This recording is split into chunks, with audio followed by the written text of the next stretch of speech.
and welcome to episode 13 of the Indie Music Podcast by alexrainbirdMusic. We're so glad to be back with you today, and it's kind of a bittersweet one actually. It's our final artist interview episode of the first season. But don't worry, we've got a great episode to finish on, and we're so excited to bring it to you today. Yeah, really can't wait for this one. There will also be a live performance later on in the episode. You'll have to stay around until the end for that, but for now, here's a sneak peek. Needing my ice wide with you. We're also filming the podcast episode on video for Patreon. You can find it at patreon.com/alexrainbirdmusic, where you can support us to unlock loads more exclusive rewards too. Today's guest doesn't need much introduction. He's an incredibly talented singer, songwriter, just an all-round amazing guy, one of our favourite artists of all time. He's also our first Australian guest, which is so cool. You almost certainly recognise his songs Feeling You, Be Slow, Run, so many more from the channel from over the years. Please welcome Harrison Storm. Thank you. Yay! Here he is. It's so great to see you, even if it is over the internet. It's been so long. Yeah, that's what to do. I know. Yeah, when did we see each other face to face last? That was it Bristol? Yeah. October Yeah. 2019. October, November, 2 years ago now. Yeah, So- that's right. Wow. And I'm pretty sure that was the last show of the tour for me, or one of the last. So yeah, this is nice. No it's nice way. to nice to connect with you guys again. Yeah, Oh, totally, definitely. How have you been? And do you want to give... We always start with like a little brief introduction. So do you want to give everyone like, a little introduction to you and your music? Yeah. I guess my name's Harrison Storm. I'm an indie folk singer-songwriter from Melbourne, Australia. And to answer your question, Beth, I've been good, up and down, kind of like everyone else. But yeah, been kind of busy the past few months, kind of getting stuck into some new music.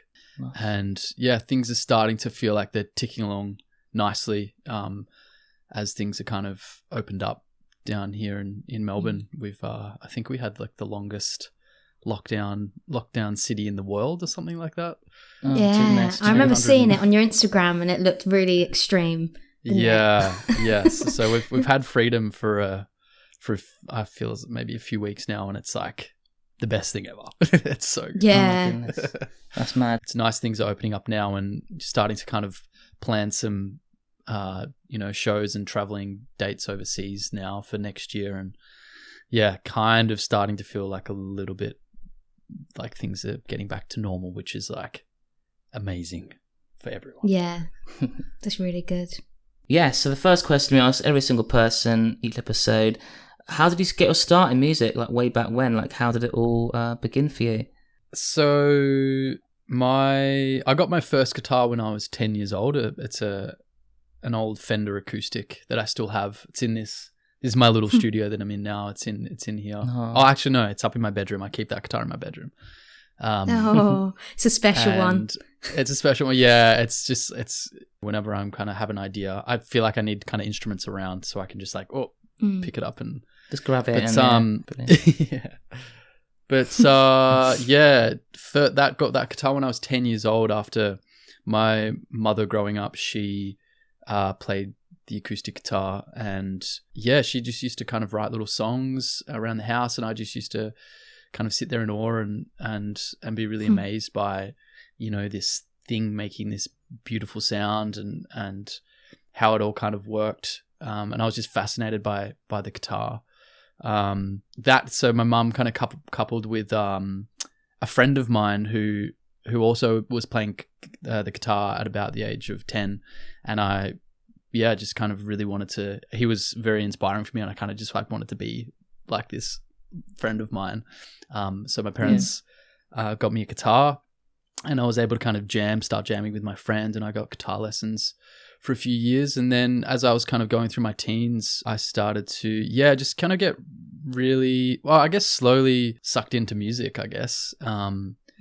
My parents, obviously mum playing the guitar, and dad was right into poetry, and he played the harmonica. So there was quite a lot of music nice. Going around when I was growing up, and that kind of seeped into my subconscious, I guess. That's so and cool. it wasn't. I feel like a lot of people on the podcast, it always seems to start with family, doesn't it? Yeah, I've heard really the same. Yeah, I think it's just a really obviously organic and nice way to start music. My parents were very supportive of music growing up, and it wasn't until I was in kind of my mid to late teens where I started to actually write my own songs. Before that, I was just, learning songs that I'd liked from artists that I'd listened to. And that was, a really great way to learn. And I got to my late teens and early 20s where I was actually at university studying civil engineering, which is like worlds away from music. Where I started to, I guess, just kind of get swept up by music and the possibility that I could potentially do it for a living. And it wasn't until kind of some chance meetings with some people at university who played in bands, how I was kind of able to be introduced to the music scene in Melbourne, and like go to like gigs for the first time and kind of experience that. And it just really captured me, music, the live music scene, and playing my original music in front of friends and as it progressed to strangers, which was really cool. I dropped out of university and kind of quit my job in my early 20s and started playing music on the streets. I was a busker for 2 or 3 years. And that was probably, I would say like a really pivotal and interesting time in my kind of musical journey so far. All the people that you'd meet, and all the crazy things that would happen each and every day while you're like playing an acoustic guitar on the street was just wild. The connections that we'd make, and it was just a really kind of beautiful way to start my career, I guess. I learned a lot about performing and about songwriting and also the kind of interaction that you have when you are performing with the audience, and how important that is for myself as an artist and also for the listener. And it's just kind of snowballed, I guess, organically from there year to year, and having people like you support me as well has been incredible. And here we are today. Well, that's just beautiful, isn't it? I guess you were born to do this, and like you found your calling, and thankfully, and you deserve all the success you've had since. So you really brilliant. do. I think it's an interesting thing when you are kind of presented with something that you love doing, and the choice that you are kind of faced with turning it into a career. There's almost like a blind leap of faith into the unknown that I think can be really daunting and scary for anyone doing whatever they love, whether it's something creative or anything else. And I think I was just lucky enough to have like a lot of support around me when I kind of did kind of jump into the unknown. I think just kind of staying true to myself and my art, I feel like people kind of pick up on authenticity and you just connect with kind of like-minded people, and things just happen. And I'm sure you guys are so aware of this. When you kind of pursue what you love, just you meet people and doors open, and it's just like a really exciting kind of way to live life, I guess. Yeah. Wow. I think that's one of the best introductions we've ever had. Yeah. We're done. That's fine. Sorry, everyone else. No, I said the best till last. No, that's perfect. Well, we couldn't get you on the podcast without talking about Australia. You are our first Australian guest. We'll get onto music. Sorry, this is just a little aside bit. But you are our first Australian guest, and I guess like maybe it's because we're from the UK, but it just seems so different over there. We've always had kind of a fascination about it. But we thought we'd just go into it super briefly. We just wanted to know what life is like over there, because it always looks like such a dream. You've got the beautiful beaches and scenery. There's also a belief here that the wildlife, like the spiders and snakes, are super scary and always coming up from the toilets and stuff like that. Is it really like that over there? It's funny, actually. Yes and no. I always find it fascinating hearing people that aren't from Australia talk about Australia. Just this this perception that Australia has is just hilarious. There's also a lot of truth in it. So I don't know, I guess I can just give you some examples. Where I'm living at the moment is this beautiful, beautiful house by the sea, and we're kind of surrounded by a lot of vegetation and nature and trees and stuff. There's and the snakes. That's where they are. Yes, there are snakes, which is terrifying. But we also have huntsmans, which are these giant spiders. And at the moment, we're currently in spring. We're about a month into spring. And right when I moved into this house a year ago, we kind of found out that this place has a bit of a spider problem. And that's we'd leave windows open, because it obviously gets hot in summer. And every night, it was like almost like a nightly routine between me and my housemates of just like locating these huntsmans that can be like the size of your hand sometimes, and getting them outside. And I'm always just like, I'm not a fan of spiders.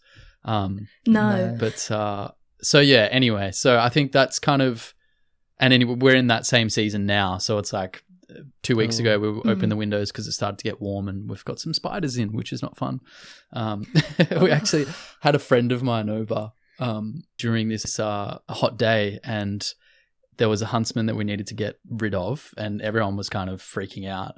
And my friend, who's like this crazy nature man, he like fully Steve Irwin'd it and like picked up this spider by the hand, and was like, the spider was crawling over him and he was having a great time. And he just went and put it outside. It was actually kind of like a very beautiful thing. I'm like, wow, you have actually no fear. But anyway, there's Australia is terrifying and no one should ever come here. Because you would just get consumed instantly. Would they actually like hurt you though? Are they the kind that would, do damage? These ones are very harmless. Okay. Yeah, they're kind of big. The thing is, they're really fast, which I kind of freaks me out the most. Nah. They just like run across the ceiling, and I'm just like, oh, where are you? But no, it's not that bad, Like I think over the course of my life, I've seen like a snake like 6 times, and yeah. What kind of snake though? How big is the snake? Could it eat you whole?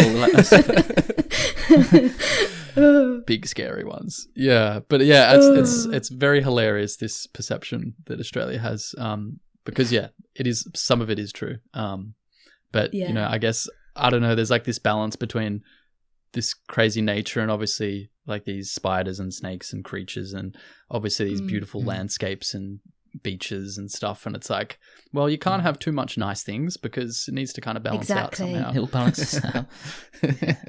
So it's nearly summer over there now. Yeah, I think it's going to start. That's crazy. Properly heating up in the next month or so. Yeah. Is it weird to see us in our jumpers, like freezing? A little bit. Yeah, well, it's not even winter yet, No, it's but not quite. It's nearly winter. It's so weird how the time zones so the world's different. weird, isn't it? Right then, back to music. We looked through our playlists, and the very first time we featured you was way, way, way back in June 2015 with your song "The Words You Say," and can I just say that's insane. That's 6.5 years ago, basically. I feel so old. I feel so old. Yeah, I'm pretty sure that's quite early on in your career as well. So how's everything going for you back 2015 sort of time? Yeah, that was when I just released my first EP, actually. Yeah, that's kind of, I guess the official beginning of my music career. Wow. Which is really cool, and yeah, I feel like that's a testament to kind of you guys for supporting artists for such a long time and in such depth. I feel like it's a really cool thing that that people can share with music, like music lovers and sharers like you guys, and then artists like myself. I don't know, I feel like it's a really unique kind of relationship that people can have with art. So thank you again. I feel like that's a really cool thing. So of course. But 2015, that's when I was heavily busking, playing music on the street, kind of very like excited by the possibility of music, and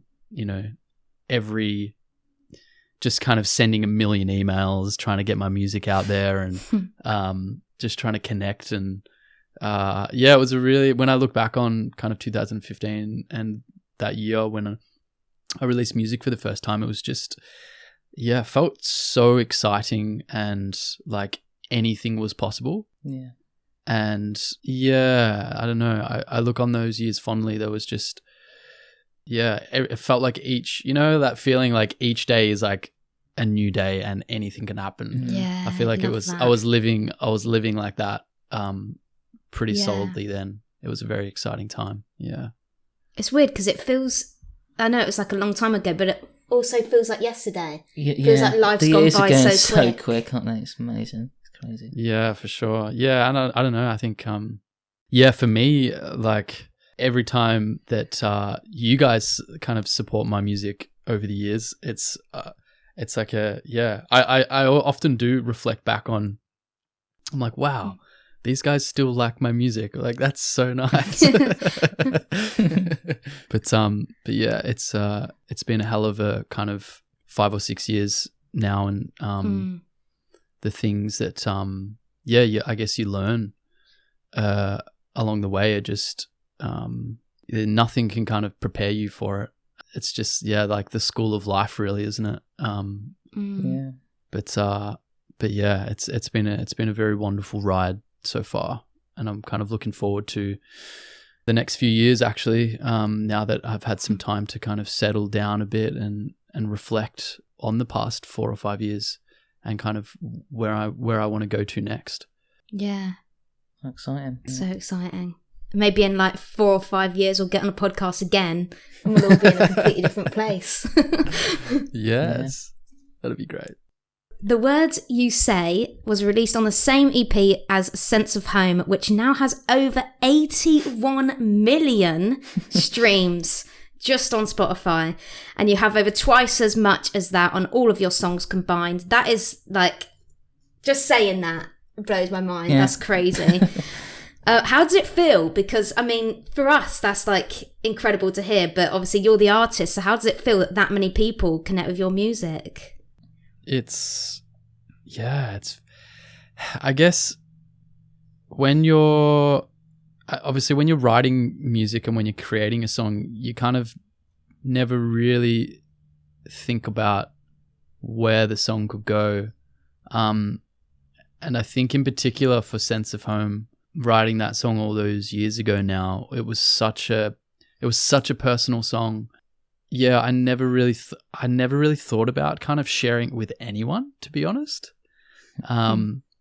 So it's funny now that it's like, I guess, you know, my most streamed song on Spotify, because that's the kind of last thing that I expected to happen. And it still kind of blows my mind that people are kind of listening to it so much. But yeah, I guess it just, you know, I'm just eternally grateful, I think, for platforms like Spotify and YouTube and all of these amazing tools that us artists have now to get our music out there. Before the internet, before we had all of these beautiful like platforms, it was really hard to kind of survive off music.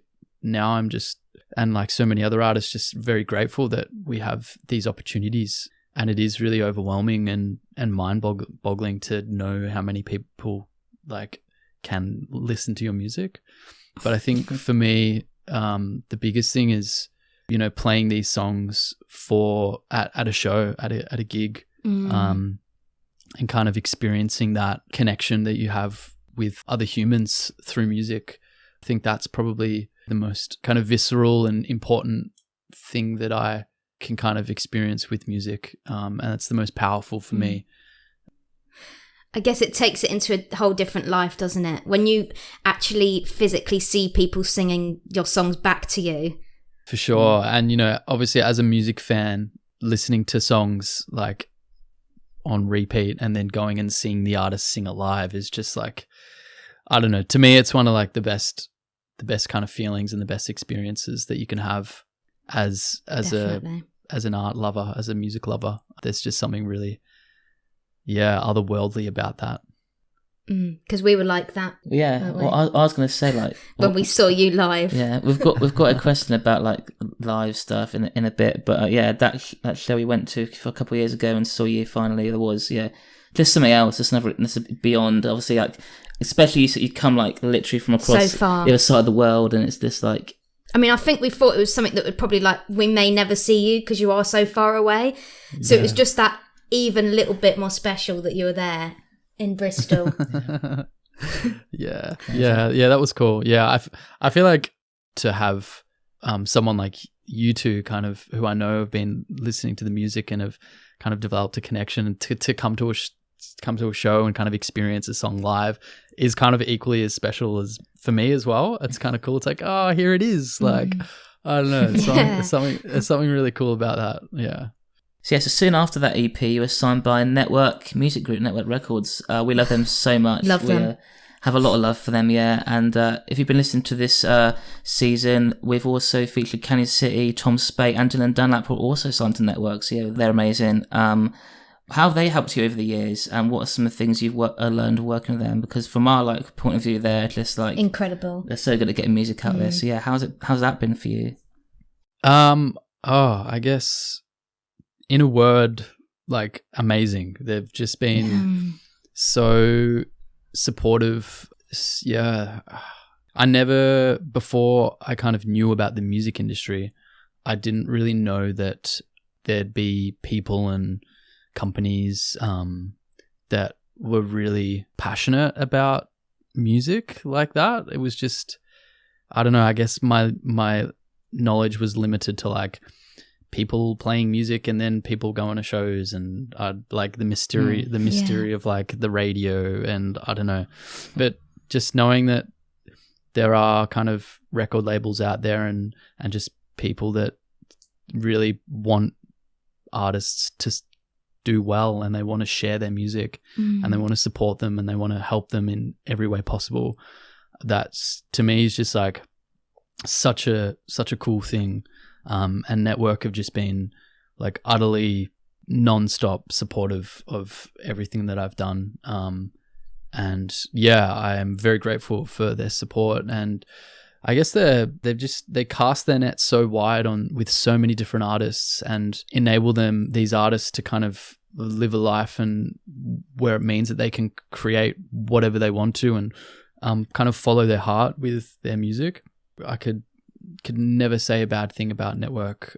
Yeah, they're just amazing. Got a love all around for them, yeah. They're amazing. And then in 2018, you released Feeling You. Personally, one of my favourites. I feel like I'm just such a connection to that song, both of us. We included it as the first track in our original Wanderlust playlist, which has now become our most popular YouTube video of all time, with nearly 18 million views. So for a huge number of people, you're their first memory of, AlexrainbirdMusic and the playlist, which I feel like is really, really special. So special. We've been so in love with that song. How has the reception and feedback been on that one in particular? Yeah, well, that's really cool to know that that's been what was it, 18 million? That's amazing. Almost, yeah, man. Yeah, wow. What's been the reception? Yeah, that song kind of is an interesting one for me. I guess I don't really remember writing songs kind of too often. I like have like a vivid kind of memory of like where I was when I wrote a song, but that song in particular, for whatever reason, has a really strong memory attached to it.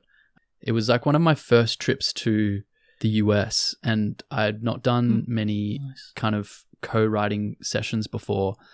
Yeah, we just sat down and had, like meeting a stranger for the first time and just being like, okay, let's write a song. I was like absolutely terrified at that idea.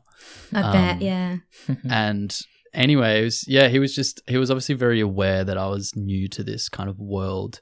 And we just ended up having like this really awesome life chat, and just kind of talking about how we were and kind of what we were going through. And it was just really lovely. And it just felt like a very natural progression from this like huge, I feel like we spoke for like 2 or 3 hours.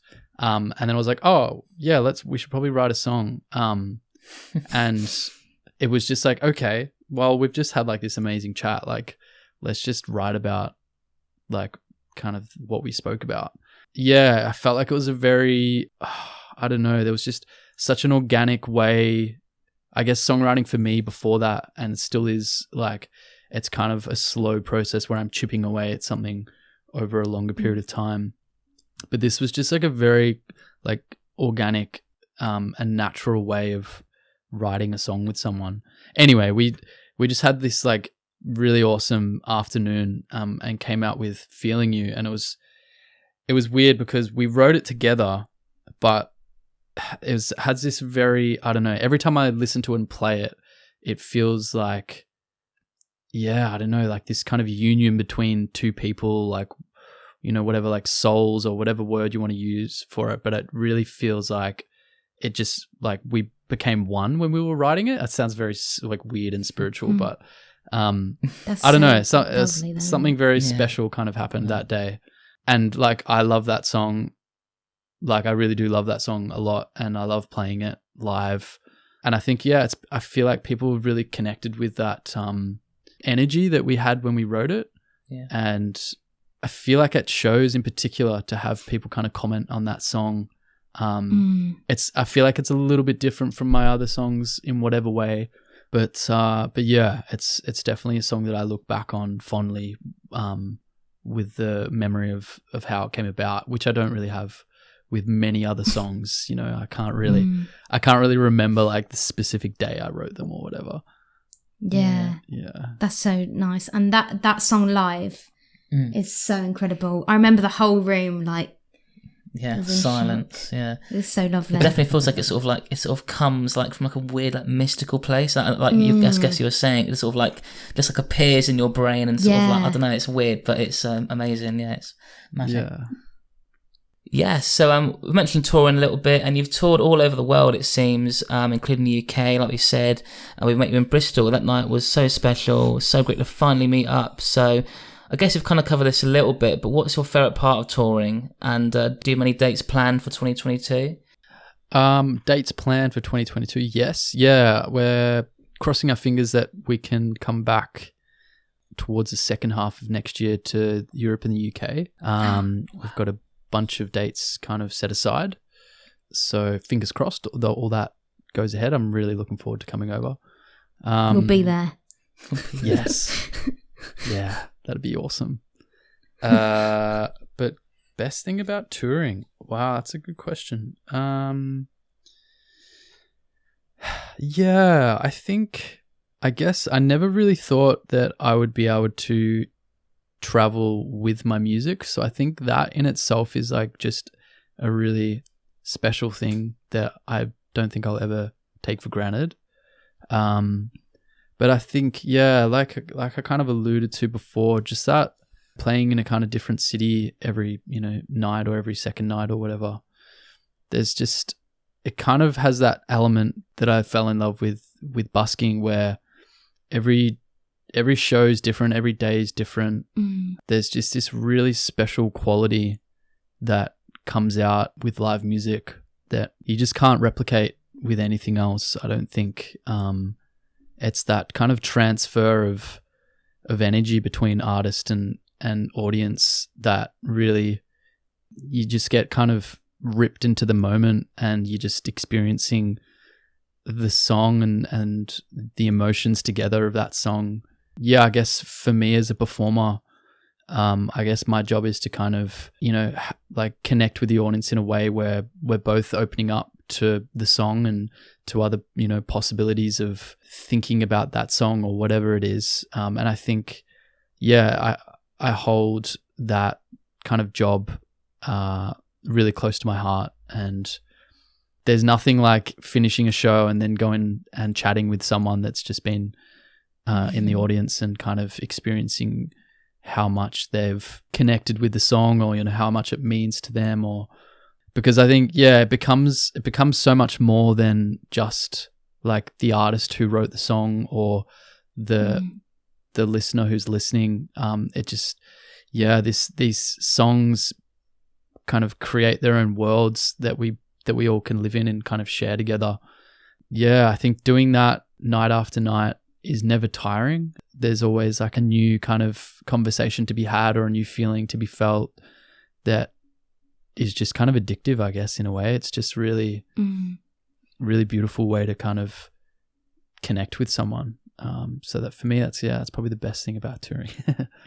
That's so awesome. I feel like you just summed up why we love live music. That you just encapsulated it so well. That's exactly from a listener audience point of view. That's exactly we love that so much. Yeah. What are you gonna say? I was just gonna say, if you had to pick like just one area of the world that you like touring the most, where would you pick? Where would I pick? That's a really hard question. Or is it anywhere you haven't been that you really would like to go in the future? Yeah. There's many places I would love to go. I feel like I would really love to experience South America. Nice. For one, I've never been there, but I think that'd just be a very interesting experience. But yeah, there's a bunch of cities that I'd love to visit in Europe, and being from Australia, it literally feels like we're worlds away from other countries sometimes. So yeah, I guess there's a long list of places I want to go. Yeah. And hopefully I can get there sometime. Whether, I'm just like a tourist or whether I am playing music. Yeah, I think my favorite place, it's really hard. Every place is so different and has very different qualities with the audience. Some shows you'll go to where the energy of the audience will be very kind of calm, which is really lovely to perform to as someone that plays my sort of music. But then again, like I've played to audiences that are very loud and very kind of energized. And that also, like, it's something Everyone really cool about. Yeah. Crowd surfing. There's something. Something very. It kind of changes the energy of the song a little bit when you have audiences like that. So it kind of makes it really interesting for me as well, because I'm like, wow, like what is the song kind of going to be tonight? Yeah, I don't know. I really do love playing shows in Germany. I'm not sure why. Nice. I think there's a very deep connection that I think the Germans have with folk music, which I'm not too sure what it is, but it's really kind of cool. Yeah. You've obviously toured Australia a lot too. You've done a lot of shows with Hollow Coves, and just before getting on this podcast, I actually saw that you're doing another tour with Hollow Coves as well. Yes. Which is really, really cool. Yes. We love them like so much. We know a lot of our listeners do too. They're very, very popular on the channel, aren't they? Yeah. Over the last few years, we've featured so many great Aussie artists on our playlist, from bigger names like the Paper Kites, we've got Woodlot, we've got Riley Pierce, to many emerging artists too. What's your favourite thing about the Australian music scene, and are there any other artists that we should have on our radar? Ooh. Something about Australian music at the moment, and maybe for the past kind of 5 to 10 years, which has been really special. I think it has a lot to do with the kind of culture and the connection that a lot of Australian artists have with nature and kind of the world around them. I was just about to say that. And it seems obvious to kind of say that, but even, I guess, for example, like there was a really warm day, maybe like a week or two ago, and it was like one of the first days where we'd come out of lockdown. And I was driving from my house, which is on the coast, up to the city, which is about an hour-long drive, and I kind of drove all along the beach the whole way up. And there was just like everyone was at the beach. It was just like the craziest thing. I think just that kind of deep connection to wanting to be outside and to be connected to nature, as well as kind of the isolation that a lot of people have in Australia. The cities, 5 or 6, however many capital cities there are, there's a lot of smaller towns where, a lot of artists are living and growing up and spending a lot of time doing whatever they're doing. But yeah, I do feel like there's a lot of time to spend in nature, kind of pondering or whatever, especially with folk artists in Australia. Seems to be a big connection between the ocean and the acoustic guitar for whatever reason. Yeah. But yeah, it's really inspiring, and I think there is also like a very beautiful support network within the Australian music scene. I think because it is really, I guess realistically, it's quite hard to be an artist here in Australia, especially touring artists, because our cities are so far away from each other. It's like a 10-hour drive from Melbourne to Sydney, so you can't really. And in between there's nothing. There's like a few small country towns, but you really can't like tour much here and like make a lot of money because it's just so expensive to put fuel in the car. So I think, we all kind of do huddle together in the cities, and we support each other, and we grow together, and we learn from each other, and we play shows together. Just because that's the only way to kind of do it. There's no other way to do it really. But yeah, in terms of other artists in Australia, there's a bunch that I'm constantly hearing about and stumbling upon, which is really cool. I'm really, really into, I've played a few shows with him now, but there's a singer-songwriter from Brisbane or the Gold Coast in Queensland. His name's Alexander William. Okay. He has these big, beautiful Martin guitars, and he plays in big open tunings, and he's just very, very poetic with his lyrics. But yeah, he's kind of a mix between, I guess, Ben Howard and like John Martin. Anyway, he's fantastic. Have to check him out, definitely. Yeah, definitely. Check him out. Great. Yeah. I heard this song by, I think they're another Brisbane-based duo called Just Flair. Oh, actually, another one that has come to my mind. We're going to have a busy day looking up all these. There's an artist called Paper Planes. They don't have any social media. Their Spotify bio says they're based between Sydney and London, but they're kind of a little bit of a mystery. But they've got this song called Something More. The production is just really beautiful, and the lyrics and the songwriting's, really, really beautiful folk music. So I think that's probably worth checking out. We will. Yeah, we will. I feel like Australia just seems like the dream place for a musician. Yeah. In terms of like writing, like I remember when you sent in your 1 million live, festival performance, and your backyard is insane. It's like a dream. We were like, where is that? You must have like hiked like miles to get there. Like, you must be at like a national park or something. And then you were like, it's just my garden. Yeah. We were like, wow, that is insane. Yeah, we were lucky to find it's really been a dream. I've got my own like little studio room, which I've never kind of had before, and it feels very it's just really nice to have your own space to create music without feeling like you're kind of annoying anyone else. Yeah, I bet, yeah. On to your new music now, and you recently released Under Dusk, and your next track, Eyes Wide, will be out by the time this episode releases, and you'll be performing it later on in the episode as well. We noticed on Instagram you've been in the studio a lot too. How exciting. You've worked on this batch of tunes with Enna Blake, so how's that collaboration process been? Because I know you said before that you don't do much of that sort of thing, but how's everything come along with that? Yeah, it's been a really, really interesting process. I guess over the years, kind of being a solo artist, you get kind of, I guess, stuck in your ways, and it's very easy to kind of repeat yourself and not challenge yourself as much as you would if you were in like a band scenario or just working with someone else.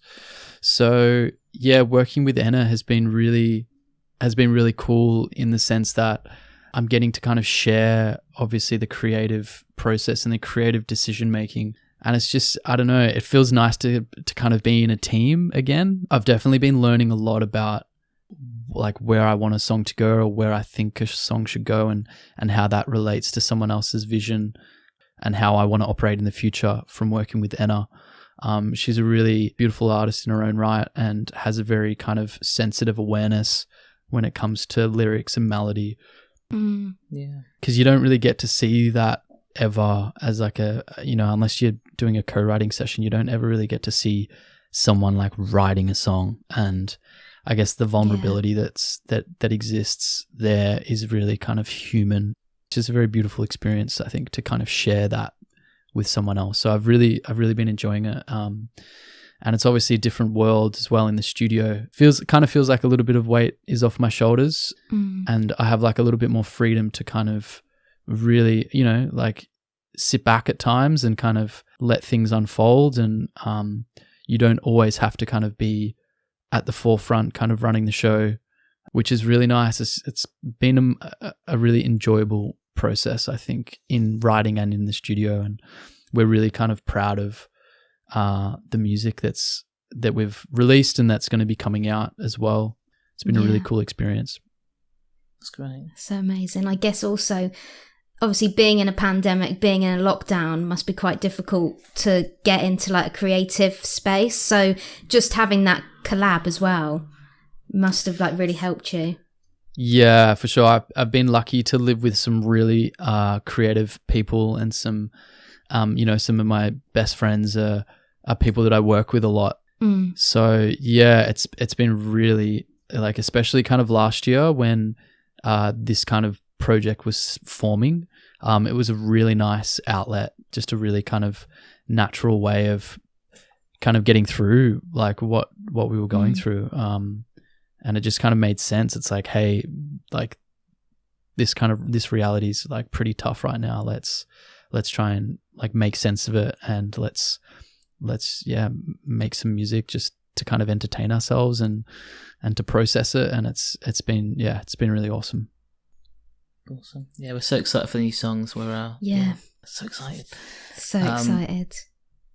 Yeah, before starting the questions from the community, we also end our questions with your personal highlight or your favourite memory from your career so far. If you could just pick one, what would it be?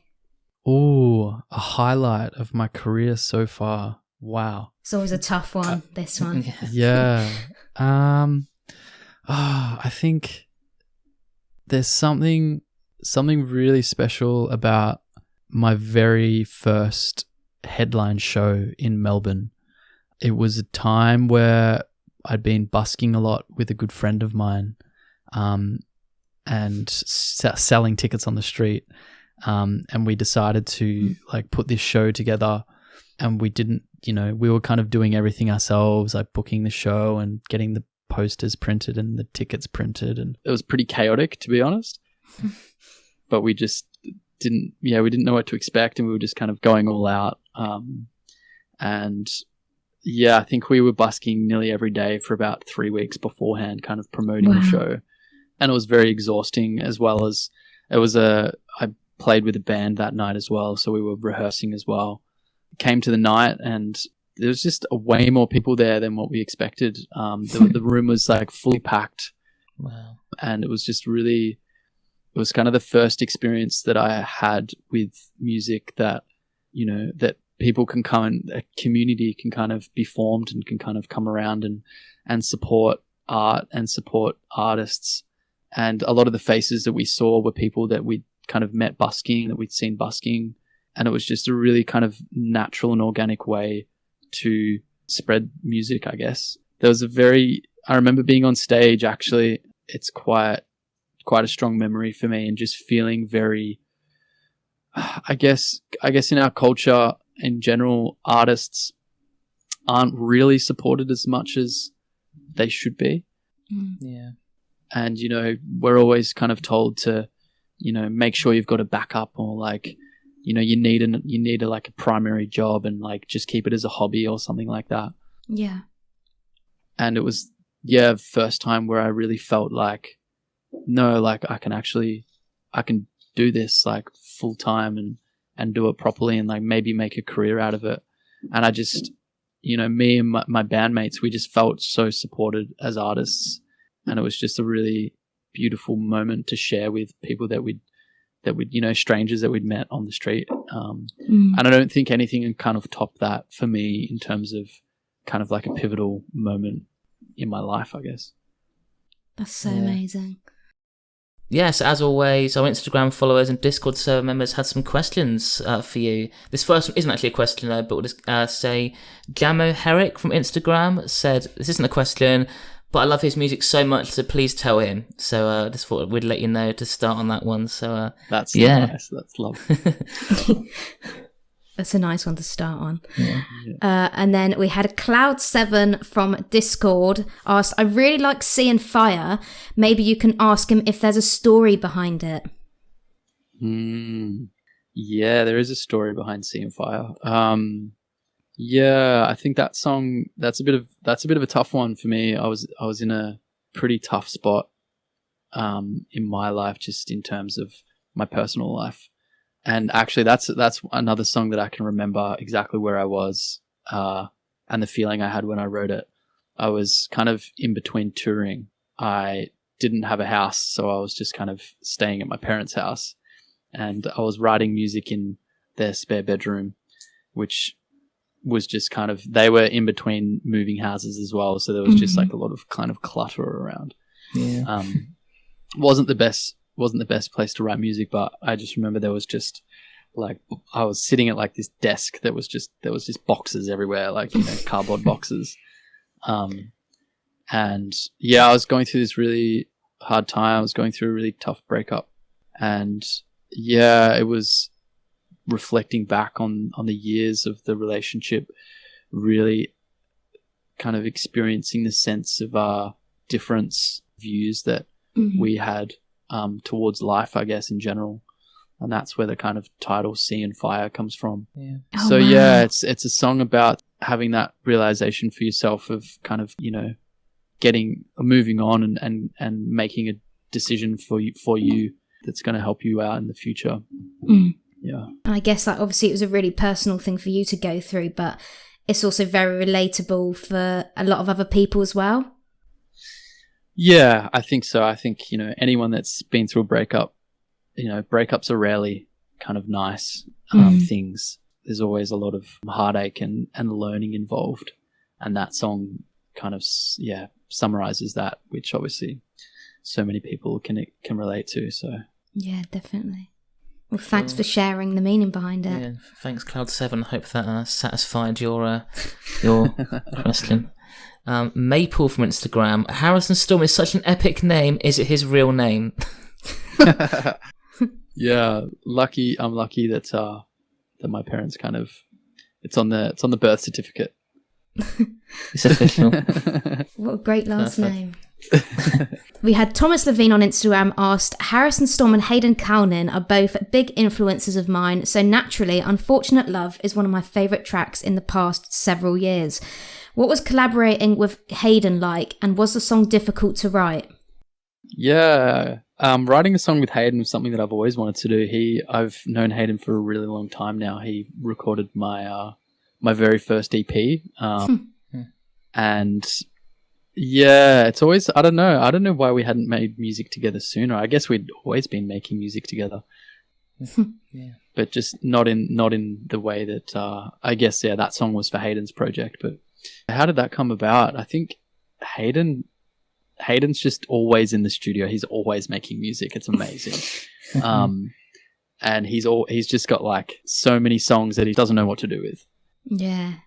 So yeah, there was this one song that he was kind of working on that he was kind of a little bit stuck with. And he sent me like the file for, I think it was just instrumental at that stage, but it was so beautiful. It had this beautiful piano in it and this kind of string, I think it was like a cello or a violin in the chorus. And yeah, I think I opened up like a session in Logic and kind of making up some melodies over the chorus, and I came up with like some verse melodies and just sent them to him, and he was like, yep, cool, like that's kind of in the ballpark of what I think works for this song. And we just kind of went back and forth refining it, and at that stage we were actually living together.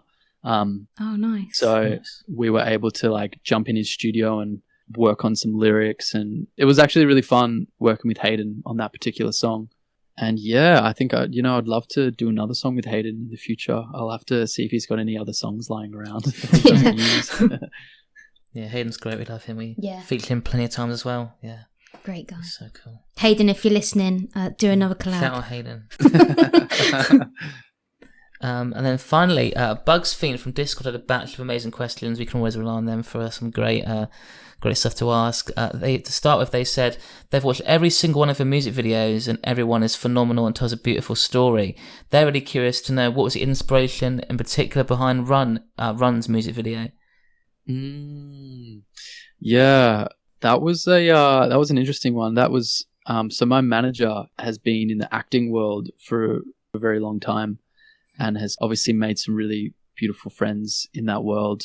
And yeah, he felt really kind of connected to that song and decided to write a story. He pretty much came to me with this story for a music video for the song, and I was just like, wow, that's a really beautiful thing. And I don't know, it's a really cool relationship that I have with my manager where we do collaborate, I guess, together on a lot of things, like cool. Music videos.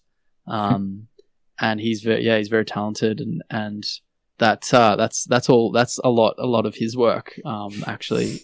And the actor that we had, the lead actor, he's quite well known here in Australia, and it was really like I was fanboying hard when he said yes to being in that film clip. He's a friend of Jamie's, my manager. Yeah. And yeah, so I don't think I can't take any credit for that film clip. That's all my manager's work. Great, lovely, mate. Yeah, well done, Jamie. Bugs Fiend also asks, what does it mean to be slow? What does it mean? Yeah, I think that song was written at a time when life was not very slow for me. I think when you're on the road touring and you're away from your friends and family and your partners and whatever, it can be, sometimes it can be a little bit lonely, and you don't really feel grounded. And that song was written kind of wanting that for myself and wanting that time to slow down and be with friends and be with family and take care of myself and take care of my health. I think I really do cherish those moments of slowing down the more I do tour. And I know that so many people can kind of relate to that. As life gets busier and busier, we really need that time to take for ourselves. So that's pretty much what be slow means for me. It's just taking time out and looking after yourself, really. Yeah. We'll do a bit more of that, couldn't we? Yeah, definitely. From their perspective as a listener and fan of their work, they said they can't find a single flaw in your music. So that's same. Oh yeah, same, agreed. But if you could pick something, what is something you'd like to improve on as a musician? Wow. I guess what am I working on at the moment? I think I'm working on, and I'm constantly working on not thinking about the outcome of a song. Just really letting, when I am writing, letting the guitar and the music and the emotion take over the song instead of thinking about like conceptually like what I want the song to be about. I think that's a really big struggle that I've had over the years, is to kind of get a little bit too caught up in my thoughts about my own music and just kind of life in general. I think we're all like that. Yeah. But that's probably one of the big things that has been really nice to work on over lockdowns, is why, reflecting on why I make music and how I make music and what it means to me. So yeah, I think that's when I'm finished with this project with Enna and I start working again on my own music, I definitely want to kind of take a lot of what I've learned into that new project, do things from the heart and do things from the body instead of kind of going to the mind. Beautiful. And then the last one from Bugs Fiend, Storm's music is so unique. How did he come to craft his musical style? How did I come to craft it? Or is it just like you and you didn't really come to do it and it's just like, do you know what I mean? It's natural. Yeah. I think, I think I saw a quote recently.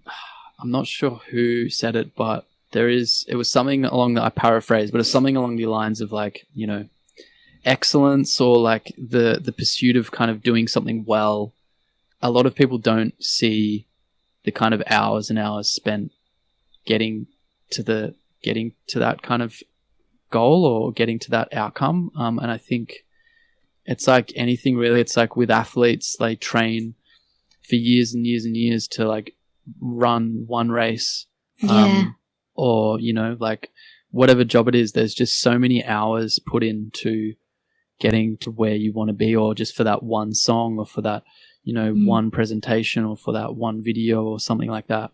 And I think it's just kind of the same for me. Like for all the years that I've been releasing music, there's like, so many years where I haven't released music, and where I've just been learning guitar and learning how to write lyrics and learning other people's music, and just kind of just learning in general, and practicing. And I think, it's just a kind of culmination of all of the artists that I've listened to. As an artist growing up, you kind of replicate and mimic other artists as you learn. Like a child learns to speak, they're mimicking and copying before they kind of have their own voice. And I feel like artists do the same thing.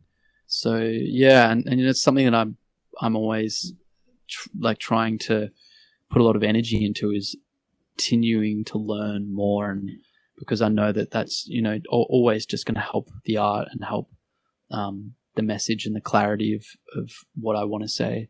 It's always like a work in progress sort of thing. So there's a long-winded answer for that one. Perfect. Yeah, that's it for our questions. We'll just quickly touch on your future plans before we all listen to your live performance. So we talked about your upcoming releases of Enna and touring. But is there anything else that you're currently working on that you wanted to mention today?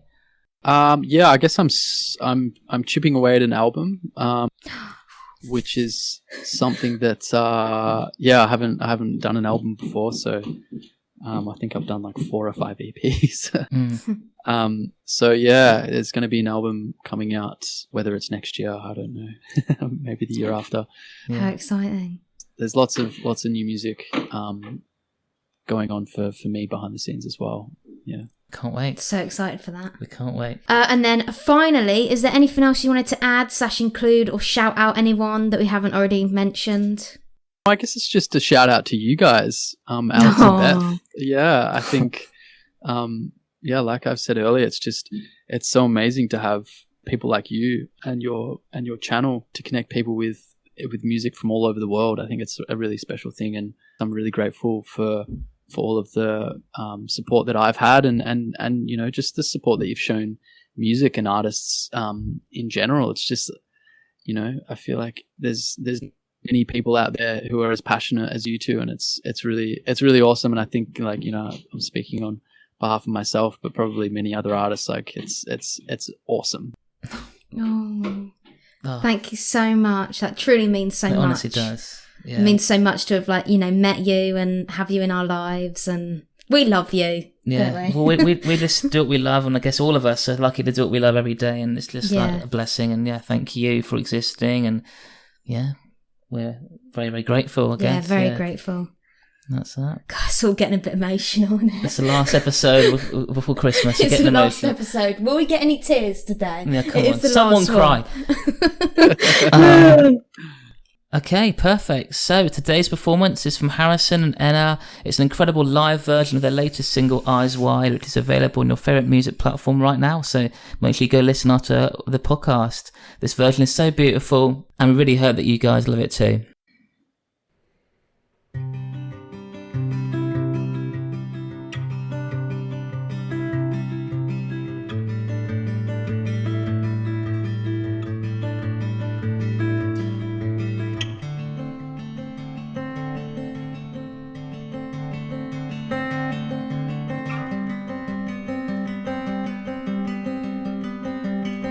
Through it all, I was lonely. Will my roses come on? Now I'm breathing, no one sees. chase another season. It's still a fight, but so is the sun in the night. I needed time, needed my eyes wide with you.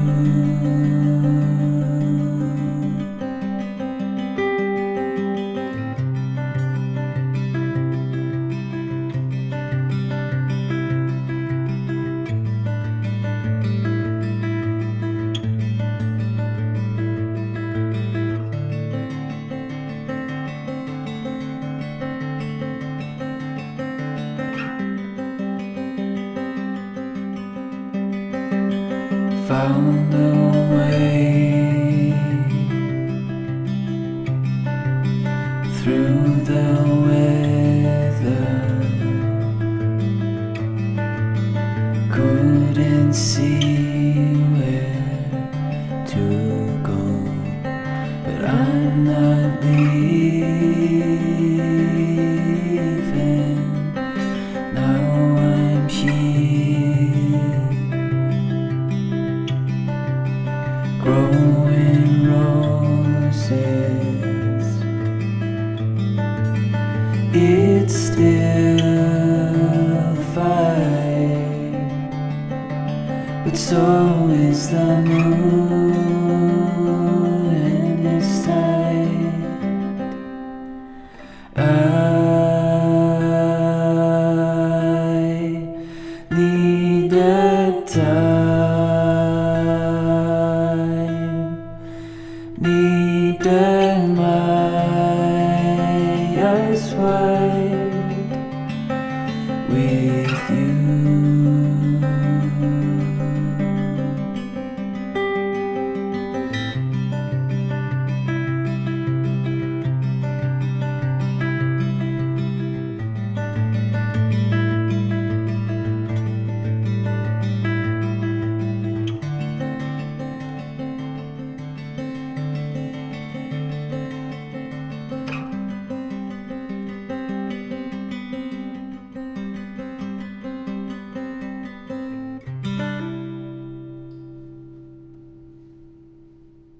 Thank you so much to everyone listening to this final artist episode of our podcast for 2021. It's been an incredible ride, and of course a huge thank you to Harrison Storm for joining us today. It's truly been amazing to chat with you. Really has, yeah. Thank you for having me. Of course. If you've been watching the video version on Patreon, massive thank you to all of you. Your support on there genuinely means the world to us and truly does help us so much. And if you've been listening instead on Spotify, Apple Music, and enjoy the episode, make sure you hit that follow or subscribe button so you don't miss the next one. And I think Beth's going to give you a little sneak peek of what that might be. Yes, stay tuned because we have one final episode to release this year. Our season 1 finale will be a Christmas special, which I'm so excited the bells for. Are coming out. We're yeah. the jingle bells. Jingle bells are coming out. If you listen to our Halloween episode, then you'll know how these work. We'll be chatting about all things Christmas. We'll have all the decorations out and some incredible festive live performances too. If you wanted to ask us a question about our holiday playlist, traditions, or anything else, feel free to send them our way via Instagram and Discord. But for now, all that's left to say is bye everyone, and thanks so much again, Harrison. Bye guys. Bye. Bye.